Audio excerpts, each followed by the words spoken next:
যুবকটাকে নিয়ে আমার নবীর খেদমতে হাজির। আমার নবী ডাক দিয়ে বলেন, এই যুবক,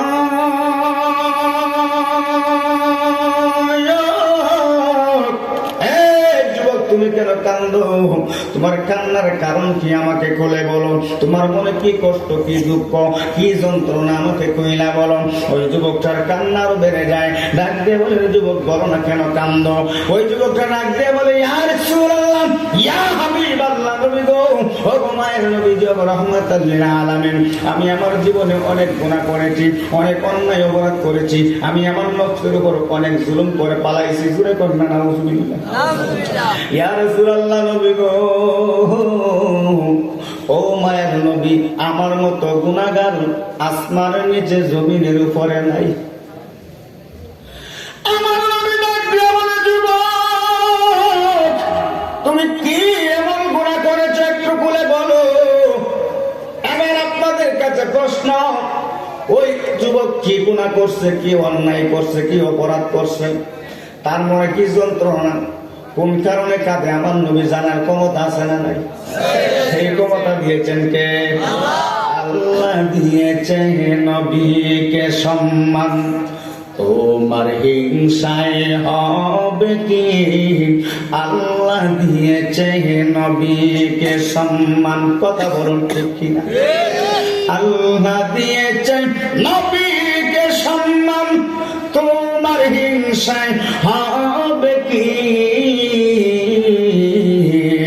নবীর সাথে বেয়াদবি করলেন, নবীর সাথে বেয়াদবি করলেন, আমল দিয়ে হবে কি? কথা বলুন ঠিক কিনা? এই যুবক, তুমি কেন কান্দো? ওই যুবক ডাক দিয়ে বলে, ইয়া রাসূলুল্লাহ, নবী গো, আমি আমার নফসের উপর আমি অনেক জুলুম করে পালাইছি, অনেক গুনাহ করে পালাইছি। আমার মতো অপরাধী আসমান নিচে জমিনের উপরে নাই। ইয়া রাসূলুল্লাহ, আল্লাহ পাক আমাকে ক্ষমা করবেনি। আমার নবী ডাক দিয়ে বলে, যুবক, তুমি কি এমন গুনাহ করেছ আমাকে খুলে বলো। এই যুবক, একটি কথা মনে রাখো, বান্দার গুনার চাইতে আমার আল্লাহ পাকের দয়াটাই সবচাইতে বড়। চিৎকার করে কন্যা সুবহানাল্লাহ। তিনি বলছেন, ইন্নাহু হুয়াল গফুরুর রহিম।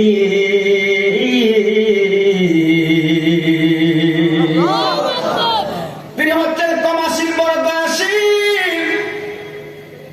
তিনি এমন মায়া করে আপনি আমাদেরকে পৃথিবীর মা বাবার চাইতে 99 গুণ বেশি মায়া করেন আমার আল্লাহ। কথা কোন ঠিক কিনা? আইরে চাকরিতে একদিন, 2 দিন, 3 দিন যদি অ্যাটেন্ড না করেন, জয়েন না দেন, চাকরিতে যদি 3 দিন একাধারে 1 সপ্তাহ বন্ধ দিয়ে দেন, কথা কোন ঠিক কিনা? চাকরি থাকবে না, চাকরি নট, ঠিক কিনা? ঠিক কিনা? কিন্তু আল্লাহ রাব্বুল আলামিন আপনি আমাদেরকে দৈনিক 5 ওয়াক্ত নামাজ পড়ার কথা বলেছেন, হুকুম করেছেন। এবার বলুন, এখানে যে মাঠ ভরা মুসল্লিয়ানে কেরাম দৈনিক 5 ওয়াক্ত নামাজ রেগুলার কতজন পড়েন? আমি যদি বলি হাত তুলেন, দেখবেন গোটা কয়েকজন আছে। কথা কোন ঠিক কিনা?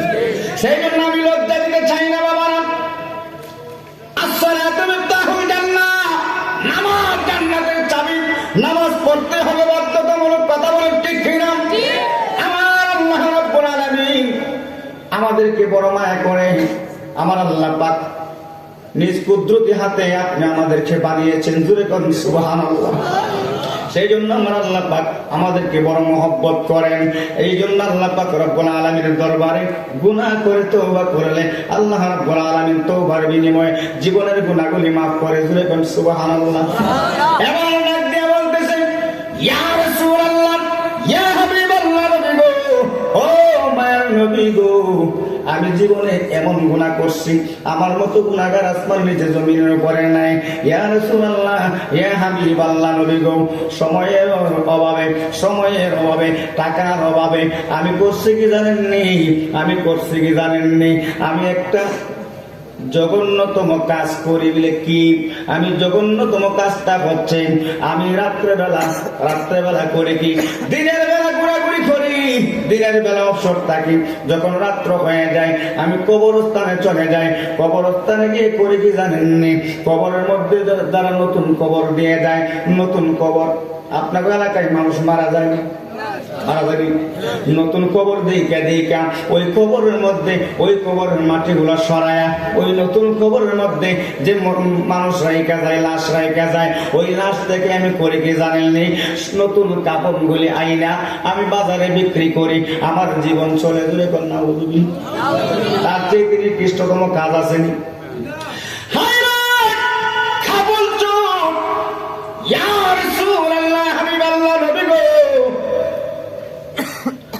কবরস্থান থেকে মানুষ যখন লাশ দাফন করে যায়, তখন আমি ওই লাশ থেকে নতুন কাপড়গুলি ঠাই না, খুইলাই না, বাজারে বিক্রি করে আমার জীবন চলে। জোরে কোন নাউজুবিল্লাহ। ইয়া রাসূলুল্লাহ, ইয়া হাবিবাল্লাহ, নবী গো, শুধু তাই নয়, এইভাবে কাপড় চুরি করতে করতে, বিক্রি করতে করতে আমার জীবন অতিবাহিত হতে যাচ্ছে, আমার জীবন চলতেছে। হঠাৎ একদিন যখন আমি নতুন কবরকরণ করতে গেলাম, কাপড়টা যখন সরাইলাম, সরাই দেখি সুন্দরী রূপসী একটা নারী, চিৎকার মেরে কন্যা নাউজুবিল্লাহ। সুন্দরী একটা নারী, সুন্দর একটা নারী, নওজোয়ান যুবতী নারী, ওই মেয়েটার লাশ কবরের মধ্যে রেখে গেছে। আমি যখন কাপড়টা সরাইলাম, তখন আমার দেখে অনেক ভালো লাগলো, আমার লোক চলে আসলো। শয়তানের প্রতারণার মধ্যে পড়ে গেলাম, শয়তানের দুকাই পড়ে গেলাম।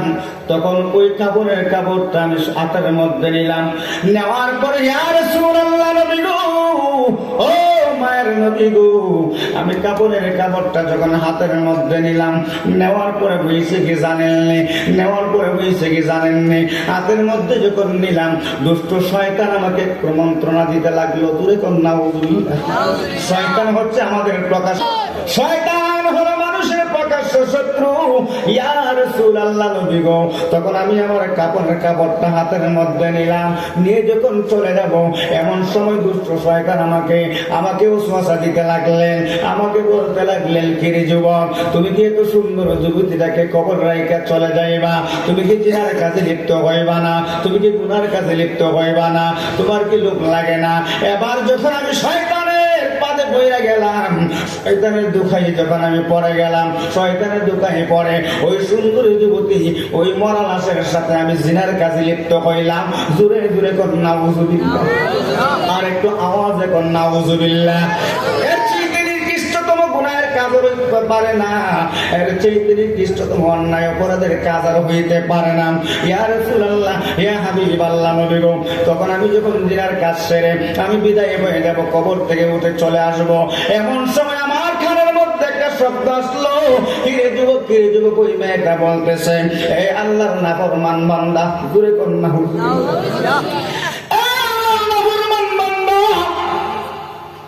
তোর মতো নাফরমান খম্মক আসমানের নিচে জমিনের উপরে হইতে পারে না। তুই কাজটা করলে কি, তুই আমার এই সর্বনাশটা কেমনে করলে? আমি মারা যাওয়ার পর আমার স্বজনেরা বড়ই পাতার গরম ঝোলে গোসল দিয়া, বড়ই পাতার গরম জলে গোসল দিয়া আমার স্বজনেরা আতর গোলাপ ছিটায়া পবিত্র বানায়া আমাকে কবরটার মধ্যে রাইখা গেছে। এই পাপিষ্ঠ যুবক, এই আল্লাহর নাফরমান বান্দা, তুই আমার সাথে করলে কি? তুই আমার সাথে এমন সর্বনাশটা কেমনে করলে? আমি হাসরের ময়দানে কিভাবে আমি আল্লাহর দরবারে মুখ দেখাইব? এই যুবক, তুমি করলে কি? এমন পাপিষ্ঠ আসমান নিচে জমিনের উপরে আর হইতে পারে না। তুমি যেই কাজটা করছো রে যুবক, কাজটা ভালো করো নাই, কাজটা ভালো করো নাই। এই যুবক এই কথা শুনি না, সঙ্গে সঙ্গে কাপড়টা পালায় একটা দৌড় মারছে। জোরে কোন আল্লাহু আকবার, একটা দৌড় মারছে, ডাক দিয়ে বলতেছি, ইয়া রাসূলুল্লাহ, ইয়া হাবিবাল্লাহ, নবী গো,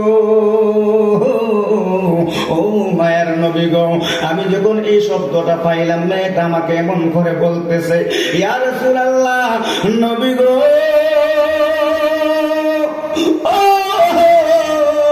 ও মায়ের নবী গো।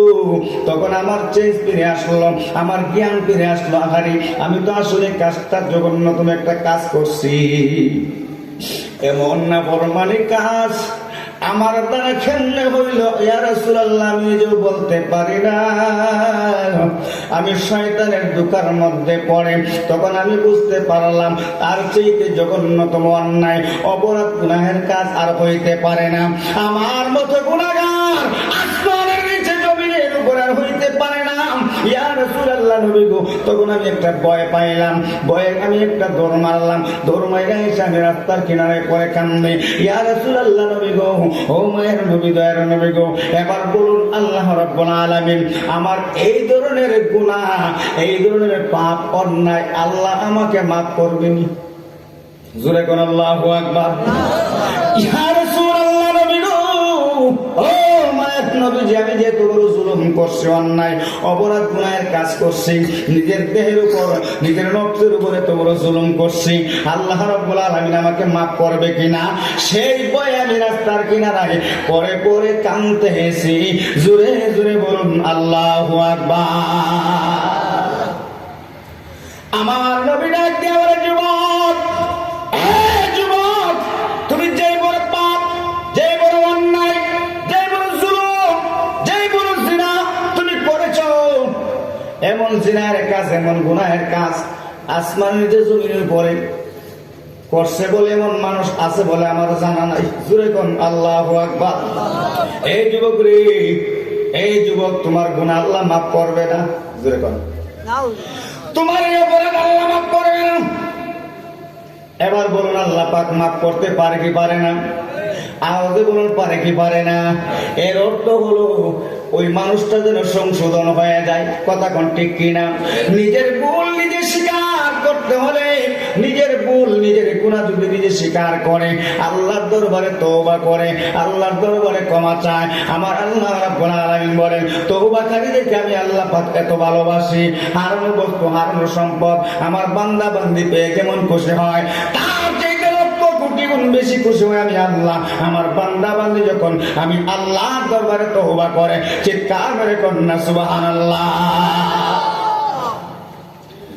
ইয়া রাসূলুল্লাহ, ইয়া হাবিবাল্লাহ নবী গো, ও মায়ের নবী গো, তাইলে আমি কি করব? আল্লাহ যদি আমাকে ক্ষমা না করে আমি করব কি? আবার নবী ডাক দিয়ে বলে, তোমার ক্ষমা নাই। অর্থাৎ ওই আল্লাহর নাফরমান বান্দাকে কিছু শিক্ষা দেওয়ার জন্য ওই যুবকটা আমার নবীর দরবার থেকে বয়ে একটা দৌড় মারছে, এক দৌড়ে পাহাড়ে চলে গেছে। জোরে জোরে কোন আল্লাহু আকবার। পাহাড়ের নির্জনে আমার মাওলার সাথে প্রেমের কালেকশন লাগানো শুরু করছে। রহিমুর রহমান নাম তোমার, আল্লাহ আল্লাহ আল্লাহ, জলিল জাব্বার নাম তোমার, আল্লাহ আল্লাহ, ইয়া রহিম নাম তোমার, আল্লাহ মাহমুদ আল্লাহ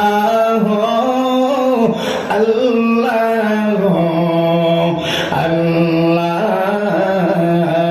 গফুরুর রহিম নাম তোমার, আল্লাহ আল্লাহ আল্লাহ আল্লাহ। চিৎকার করে কন্যা আল্লাহু আকবার।